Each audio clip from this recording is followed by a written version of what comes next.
magulang na kayang tiisin ng anak.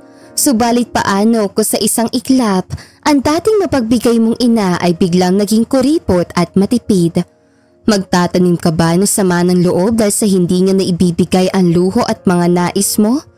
Paano kung sa kabila ng iyong galit at pagdaramdam para dito ay matuklasan mo ang kanyang sikreto? Kung bakit siya nagbago at naging kuripot? Nakahanda ka bang unawain siya at mahalin upang ipadama mo sa kanya ang pagmamahal ng isang anak? Sa isang tahimik at mapayapang baryo ay masayang naninirahan sila Cesar. Tatlo sila magkakapatid at siya ang bunso. Bilang bunso ay puno siya ng atensyon at pagmamahal ng kanyang mga magulang. Hindi naman sila mayaman, subalit hindi rin sila ang tipong mahirap. Sila ang klase ng pamilya na nakakakain ng sapat na 3 beses sa isang araw at nabibili ang kanilang pangangailangan, maging ang kanilang gustong bilhin. Ang totoo ay nakukuha ni Cesar ang lahat ng kanyang naisin. Bagong damit, sapatos, laruan, maging ng mga pagkain gusto niya ay madali niya itong nahihingi sa kanyang ama at ina. Isang buy and sell lang baboy ang kanyang ama at mayroon namang maliit na tindahang pinagkakabalahan ng kanyang ina. Mababait at mapagbigay rin ang mga magulang ni Cesar. Sa tuwing may lumalapit sa kanila upang manghingi ng tulong ay kaagad naman nilang tinutulungan. Tao po! Mang Julio! Gising pa po ba kayo? Tawag ni isang tao sa labas ng kanilang bahay. Dali-dali naman bumangon ng kanyang mga magulang na lipungatan pa upang pagbuksan ng pinto ang nasabing tao sa labas ng kanilang bahay. Oh, Parang Felipe, ikaw pala. Halika sa loob pare, na makapag-usap tayo na maayos. Sambit ng kanyang ama habang inaalalayan ang bisita nito na umupo sa kanilang sala. Pagkaupo nga nito ay doon na tinanong ng kanyang ama ang pakay nito. Parang Julio, pasensya na kayo sa pangaabala ko ng 10 oras ng gabi. Talagang kailangan na kailangan kita pre. Dahil ang Maring Hilda mo, kinakailangan madala ngayon sa ospital. Kung pwede sana pre, makahiram na muna ako sa'yo ng 5,000 piso. Tutubuan ko naman pare, talagang kailangan lang namin ngayon. Pakikiusap ang kumpare nito sa kanyang ama. Alam mo pare, kilala mo ko. Hindi ako umaayaw kung mayroon ako. Pero sa ngayon pare, naubos sa ang pera ko dahil sa mga baboy na nabili ko kanina. Bukas ko pa ang mga ito maibebenta kaya bukas pa ako magkakapera ulit. Mahinaw sambit ng kanyang ama sa kausap nito. Naunawaan naman ng kumpare nito ang sinabi ng kanyang ama. Akman tatayo na sana ito na biglang lumapit ang kanyang ina. Saglit paring Felipe. Pasensya na pero narinig ko ang inyong pag-uusap ni Julio. Totoo ang sinasabi ni Julio na wala nga siyang pera. Dahil nabili na niya ng mga baboy na ibinebenta para bukas. Pero ayaw naming umuwi kang bigo sa amin. Kaya ipapahiram ko na lang sa iyo muna ang pangpuhunan ko sa tindahan namin. Ang totoo kasi paring Felipe, luluwas sana ako bukas para makapamili para sa maliit kong tindahan. Pero ipapahiram ko na muna dahil alam kong mas kailangan niyo ito. Sambit ng kanyang ina. Pero Mare, para sa tindahan mo yan. Okay lang ba talaga na hiramin ko na muna? Nag-aalalang tanong ni Mang Felipe. Ngumiti naman ang mag-asawa at sinabihan si Mang Felipe na unahin na muna ang asawa nito dahil walang problema sa kanila. Naiyak naman nagpasalamat si Mang Felipe sa mga ito tsaka nagpaalam ng uuwi. Sa munang edad ni Cesar ay masaya siya sa kanyang nasaksihan. Talagang parehong may gininto ang puso ang kanyang mga magulang at handang tumulong sa kapwa na walang inaasahang kapalit. Sobrang proud na proud si Cesar sa kanyang ina dahil sa napakaswerte nila dahil bukod sa maalaga, mabait ay matulungin din ito sa kapwa. Kinabukasan ay isinama siya ng kanyang ina sa pamimili para sa kanilang tindahan. Dahil sa naibenta na ang kanyang ama ang mga baboy nito, kung kaya nabigyan ng puhunan muli ang kanyang ina para sa tindahan nito. Masayang-masaya naman si Cesar habang isinasama siya ng kanyang ina. Sa biyahe pa lang ay nag-iisip na siya ng gusto niyang ipabili dito. Pagdating nila ay agaran na nga nagmakyaw ang kanyang ina. Samantalang siya naman ay halos hindi mapakali sa paghahanap ng mga nais niyang ipabili. Maya-maya ay may nakita siya magandang damit at sapatos na umiilaw, kung kaya dali-dali niya itong nilapitan upang tignan ng mabuti. Nang masigurado niya na gustuhan niya ang bagong damit at sapatos, ay mabilis siyang bumalik sa kinaroroonan ng kanyang ina upang ipabili ang mga ito. "Nay, may magandang damit po roon oh! Ibili mo ako, Nay!" Paglalambing ni Cesar sa kanyang ina. Ngumiti naman ng kanyang ina at tinungo nila ang itinuturo ni Cesar na damit. Nang mabilis ang kanyang ina ang damit na itinuro ni Cesar, ay humirit pa ito na sapatos na nakita nito kanina. "Inay, sige na po. Talagang gustong-gusto ko rin po kasing umiilaw na sapatos sa yan po." Pagmamakaawa ni Cesar sa kanyang ina. "Hay, sige na nga. Huwag mo na akong daanin pa sa pagmamakaawa mo dyan dahil alam kong alam mo na hindi ko kayo matitiis eh." Natatawang sambit ng kanyang ina. Pag-uwi nila ay halos wala namang mapagsidla ng tuwa si Cesar dahil parehong nabili niya ang damit at sapatos sa gustong-gusto niya.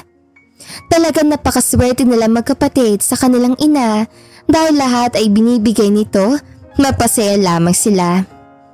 Ni minsan na hindi ito naging madamot sa kanila, sa katunayan ay mas inuuna pa sila nito kaya labis-labis itong hinahangaan.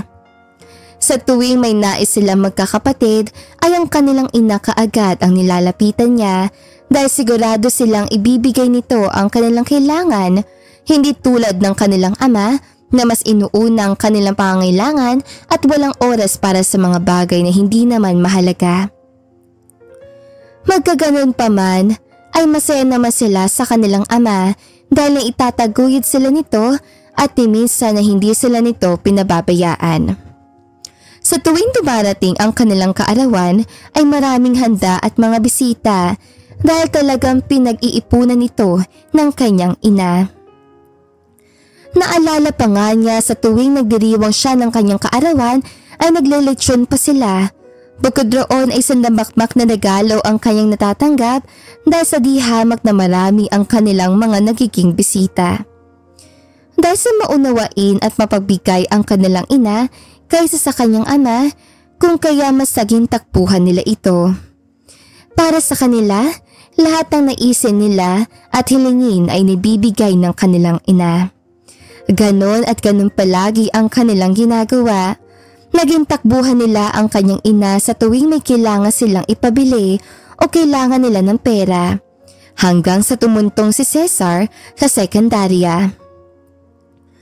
Subalit na second year high school siya ay nagbago ang lahat. Ang dating inang naging takbuhan nila ay biglang naging maramot sa kanyang paningin. Isang araw, habang sinasamahan niya ang kanyang ina sa pamamakyaw para sa kanilang tindahan, ay muli siyang humirit na ibili ng bago sapatos. "Nay, ibili mo ako ng bago sapatos.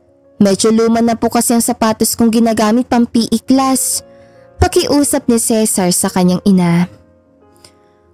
"Anak, pwede pa naman yun. Hindi pa na masira kaya pagtiyagaan mo na lang muna." Mahinang sambit ng kanyang ina. Sa puntong yun ay biglang natahimik si Cesar. Hindi siya halos makapaniwala na tatanggihan siya ng kanyang ina sa pagkakataong iyon. Kahit na sumama ang loob niya sa kanyang ina ay binaliwala niya na lamang iyon. Sa halip ay niyaya na lang nito ang kanyang ina na kumain na lang sa kalendarya dahil nagugutom na rin siya, lalo pa at malapit na mag-alas 12. "Inay, malapit na po magtanghalian. Mabuti pa po siguro. Kumain na muna tayo doon, no?" Sambit ni Cesar sabay turo sa kaharap na kalendarya. "Nako, huwag na anak, dahil nagmamadali na tayo. Isa pa, dagdag gastos lang yan, kaya bilisan na lang natin na makauwi. Nakaagad tayo sa bahay. Tugon ng ina nito sa kanya. Wala na nga nagawa pa si Cesar kundi ang mapailing sa sinabi ng kanyang ina habang kumakamot ng kanyang ulo. Talagang nagbago na ang kanyang ina at iyon ang ikinasasama ng kanyang loob. Nang araw na iyon ay napuno ng hinanakit at sama ng loob si Cesar sa kanyang ina. Lumipas pa ang mga araw at tuluyan na naging kuripot ang kanyang ina. Mabait pa rin naman ito at maalaga, subalit pag pera ng pinag-uusapan ay wala silang mapapala dito. Isang araw, habang wala ang kanyang mga magulang at silang magkakapatid lang ang naiwan ng bahay, ay doon niya narinig ang pag-uusap ng dalawa pa niyang kapatid patungkol sa kanyang ina. Narinig niya ang paghihimutok ng Kuya Nestor niya dahil hindi ito napagbigyan na sumama ng field trip nila dahil hindi kulang ang pera ibinibigay ng kanyang ama at hindi rin daw siya nakahingi na pandagdag sa kanilang ina. Maya-maya pa ay nagsalita din ng kanyang ate Jerlyn. Hay nako, talaga nagbago na si inay. Hindi na siya ang dati na madaling malapitan at madaling makausap. Sambit nito sa Kuya Nestor niya. Sa puntong yon ay lumapit na rin siya sa pag-uusap ng dalawa niyang kapatid at doon niya ibinahagi ang nangyari noong isang araw na isinasama siya ng kanyang ina sa pamamakyaw ng paninda nila. Kuya Nestor, tamang ate Jerlyn, talagang nagbago na si inay. Hindi na siya katulad ng dati na maunawain at madaling pakiusapan. Bakit kaya nagkagano si inay? May problema kaya na hindi natin alam? Sambit ni Cesar sa kanyang mga kapatid.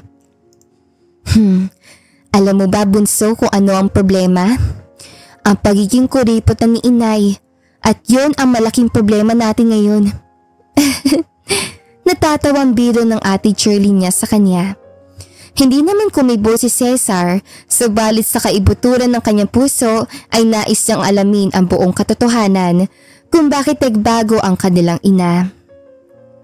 Isang araw ay mayroong pagsusulit sila Cesar kung kaya dali-dali niyang kinuha ang kanyang aklat na nakatago sa cabinet upang mag-review. Pagbukas niya ng cabinet ay saktong nahagip ng kanyang mata ang isang sobre. Naisip niya baka bill iyon ng tubig o di kaya ay kuryente, subalit ang ipinagtataka niya lang ay masyadong makapal ang sobreng iyon, kung kaya nagkaroon siya ng interes na pakialaman ito. Doon niya nakita ang maraming resibo maging ang mga medical result ng kanyang ina. Napag-alamanan niyang may liver cancer ito, kung kaya madalas itong tumutungo ng ospital upang magpasuri. Kaya pala napapansin niyang pumapayat ang kanyang ina at numinipis ang mga buhok nito. Marami din siyang nakitang gamot doon sa cabinet. Ang mga panahong nais niyang ibili siya ng kanyang ina ng bago sapatos at kumain sa kalendarya ay nauunawaan na niya kung bakit hindi ito pumayag. Dahil kailangan pala nito ng pambili ng gamot at buwan ng check-up. Inilihim ng kanilang ina ang sakit nito at mag-isang nilalabanan. Sa oras sa iyon ay halos manginig ang buong katawan ni Cesar dahil sa mga natuklasan. Hindi pala marabot si inay. Hindi siya nagbago. Talagang inilihim niya ang kanyang sakit upang hindi kami mag-alala sa kanya. Doon din ay kinausap ni Cesar ang kanyang ama at mga kapatid upang maipagamot ng maayos ang kanilang ina. Habang abala ang ate at ama niya sa ospital, ay naging abala din si Cesar sa pagbabantay sa kanilang tindahan. Ang Kuya Nestor niya naman ang humalili muna sa trabaho ng kanyang ama. Dahil sa mga pangyayari ay nagtulungan sila magkakapatid alang-alang sa kanilang ina na nangangailangan ng kanilang tulong. Natuto silang pahalagahan ang bawat sentimo na ibinibigay sa kanila ng kanilang mga magulang at inalis sila ang kanilang luho. Naging kapaki-pakinabang na sila sa kanilang mga magulang at katulong sa paghahanap buhay. Bukod roon ay mas minabuti pa nila ang kanilang pag-aaral. Ilang buwan din ang lumipas at gumaling na nga ang kanilang ina. Pag-uwi nito ay ganoon na lamang ang tuwa nito na makitang napalagupan ni Cesar ang kanilang tindahan. Ang dating maliit na tindahan ngayon ay naging sari-sari store na at ang kuya niya naman ay hindi lang buy and sell ng baboy kundi buy and sell na rin ng baka at may pwesto na rin ng karne sa palengke. Maraming salamat sa inyong mga anak. Dahil sa kabila ng mga pinagdaanan natin mga pagsubok ay nandito kayo para tumulong sa amin. Sambit ng kanyang ama. Mga anak, pasensya na rin kayo kung hindi ko kayo napagbibigyan noon sa mga gusto nyo, ha? Pasensya na kayo kung sa pagpapacheck up at mga gamot na pupunta ang mga peram dapat sana ay sa mga pangangailangan. Mahinaw na sambit ng kanyang ina. Lumapit naman si Cesar sa kanyang ina at nagsalita. Hindi ka maramot, Nay. Hindi ka nagbago. Ikaw pa rin ang dating mapagmahal at mapagbigay na ina sa amin. Kaya mahal na mahal ka namin, Nay. Nangiyak-ngiyak na tugon ni Cesar sa kanyang ina, sabay yakap dito. At dito na nga po nagtatapos sa magandang istoryang ito. Maraming salamat mga kakwentuhan! Huwag niyong kalimutang mag-like at subscribe at pindutin na rin ang notification bell para lagi kayong updated sa ating kwentuhan. Hanggang sa muli, paalam!